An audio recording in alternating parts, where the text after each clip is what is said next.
குடிக்காம தான் போதையில பிரச்சனை பண்ணியா? இல்லடா, ஏதோ ஜூஸ் நினைச்சி. அம்மா நீ வாய மூடு. எல்லாத்துக்கும் அவனுக்கு சப்போர்ட் பண்ணிட்டு இருக்க. அவனை இந்த மாதிரி கெடுத்து வச்சதே நீதான். ஜூஸுக்கும் ஆல்கஹாலுக்கும் வித்தியாசம் தெரியாது அவனுக்கு. பா அது சரக்குன்னு எனக்கு அப்ப தெரியாதுப்பா. எல்லாரும் குடிச்சாங்க, நான் குடிக்கலன்னா தப்பா ஆயிடுமே நினைச்சேன். அடிச்சேன்னா அடிக்காதீங்க.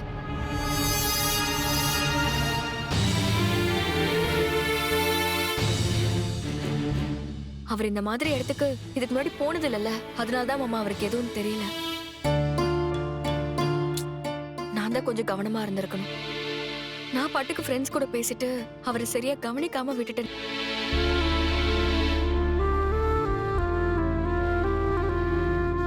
நானும் யோசிக்காம ஏதோ ஒரு கோவத்துல அவர் கை நீட்டி அடிச்சிட்டேன். அடிச்சியா?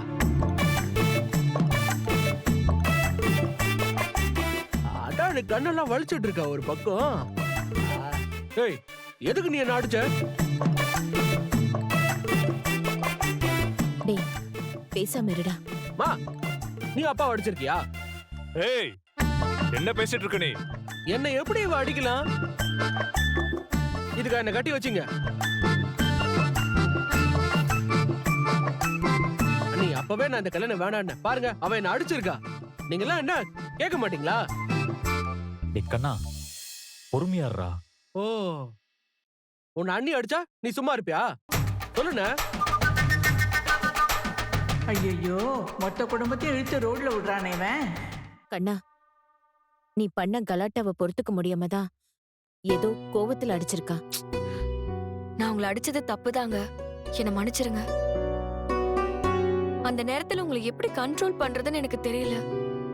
அது எல்லாரும் என்கிட்டே வந்து உங்களை கேவலமா பேச ஆரம்பிச்சாங்களா, என்னால அதை தாங்கிக்கவே முடியல, அதான் அடிச்சேன்.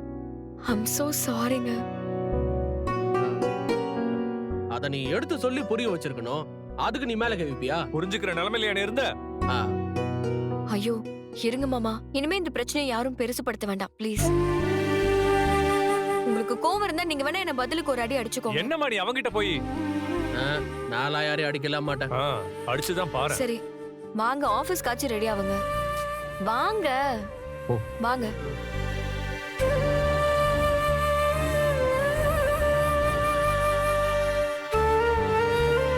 அவனுக்கு ஒரு நல்ல லைஃப் கிடைச்சிருக்கு, அவன் தான் அதை காப்பாத்திக்கணும். இத்தனை பேர் இருக்கீங்க, அவனுக்கு எடுத்து சொல்லி புரிய வைங்க.